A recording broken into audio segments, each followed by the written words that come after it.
गुरुदेव से कहते हैं महाराज,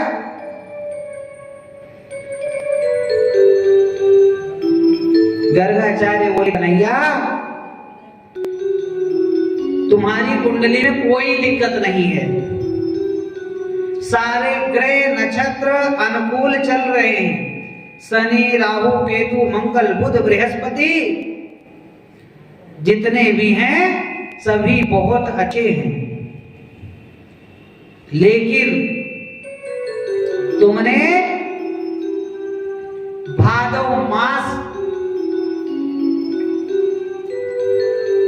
की चौथी को जो चंद्रमा देख लिया था, भादव मास की चौथ के चांद को तुमने देखा था, इसलिए तुम्हें ये कलंक लगा है।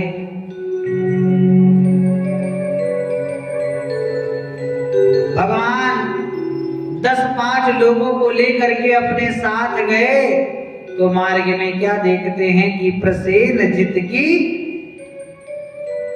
लाश पड़ी हुई है।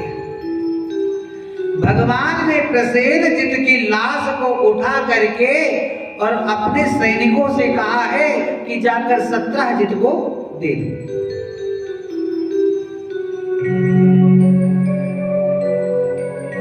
वो लाश लेकर के जाकर के भगवान के भक्त लोग सत्रहजित को दे देते। भगवान आगे बढ़े तो एक सिंह का भी पैरों की छाप से भगवान आगे बढ़ रहे हैं तो एक सिंह मरा हुआ पड़ा हुआ था। आगे देखे कि एक भालू रीछ के पांव बने हुए हैं तो उस पांव का अनुकरण करते करते भगवान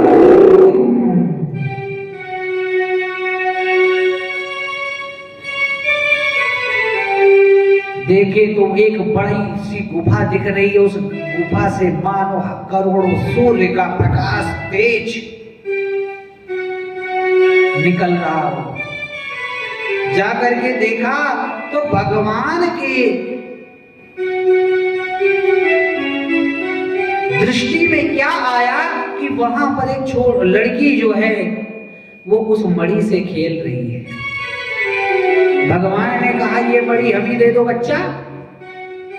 लड़की कहती है हम ना देबे हमारे पप्पा लाए, हम ना देबे हमारे पप्पा लाए। जैसे छोटे बच्चे से कह दो भाई ये हमें दे दो तो कहता नहीं नहीं नहीं देंगे। लड़की ने कहा मेरे पिताजी लाए हैं और मैं दे नहीं सकती और आप ऐसा करो यहाँ से चले जाओ, अगर मेरे पिताजी आ गए तो आपको मार देंगे, छोड़ेंगे नहीं और दिखने में बहुत हैंडसम है, सुंदर है आप। तो भगवान बोले बुला लो अपने बाप को, जो होगा देखा जाएगा, इसको लिए बिना तो मैं जा नहीं सकता क्योंकि मेरे जीवन पर कलंक लग गया है।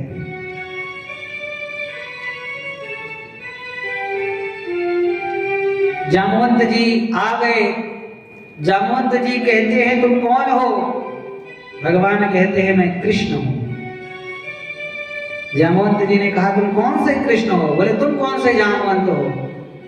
बोले मैं वही जामवंत हूं जो राम जी के सेना में सचिव की भूमिका में था और राम जी को जो मंत्रणा देता था, मैं वो जामवंत हूं। भगवान बोले मैं भी वही राम हूं जो जिस राम को तुम मंत्रणा देते थे, मैं वही राम हूं और मैं कृष्ण बन करके आया हूं।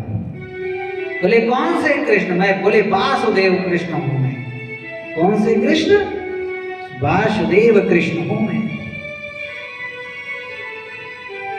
जामवंत कहता है इन बातों में कोई फर्क पड़ेगा नहीं मुझे, अगर आपको सच में चाहिए तो आपको मुझसे युद्ध करना पड़ेगा, पर बिना युद्ध के मैं नहीं दूंगा।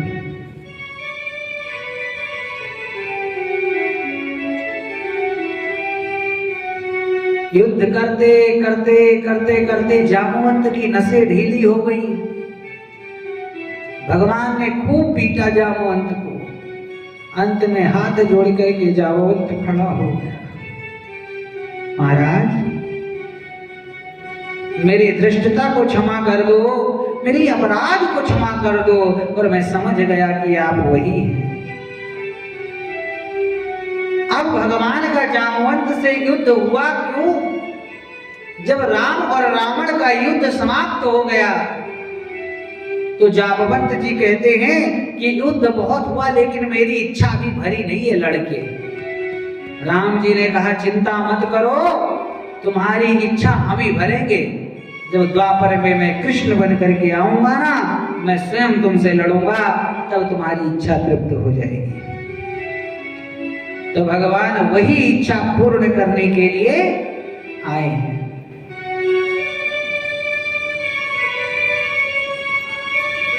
हार गया और हार करके भगवान से नतमस्तक हो गया, अभिनंदन करने लगा।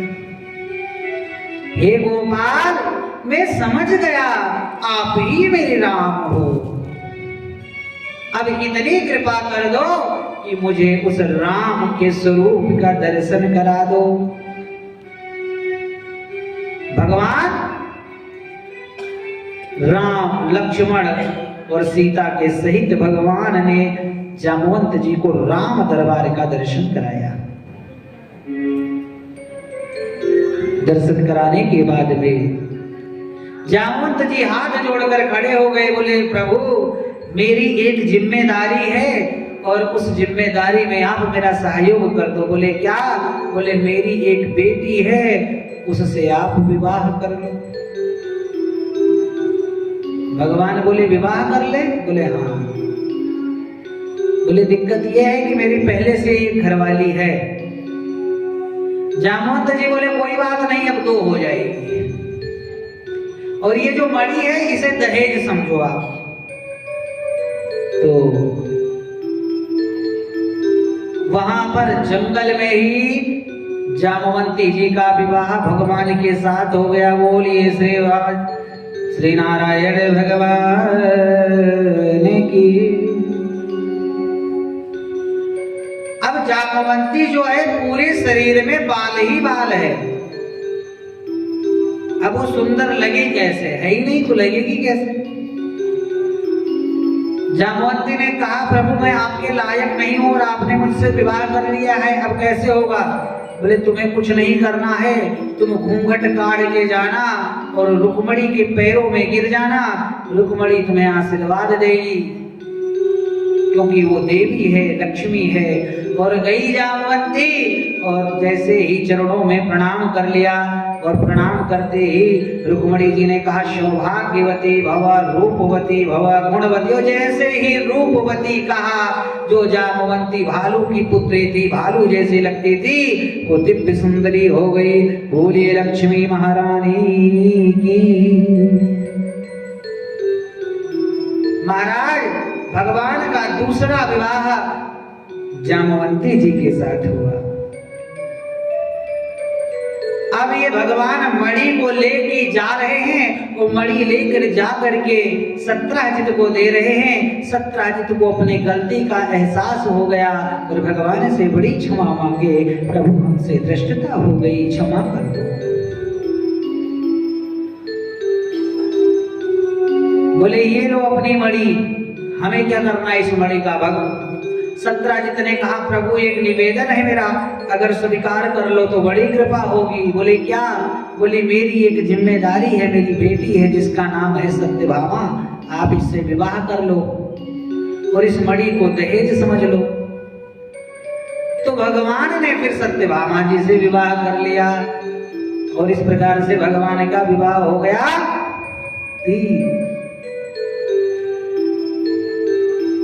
भादव मास की चौथ का चांद जो देखता है उसे कलंक लगता है और जो इस कथा को सुन लेता है उसे उसको कलंक नहीं लगता है। इसलिए ये कथा जरूर पता होनी चाहिए कि सत्राजित के साथ, सत्राजित की जो कथा है, सत्यभामा जी के विवाह की जो कथा है, ये कथा बड़ी आनंददायक है। बोलिए श्री नारायण भगवान की जय।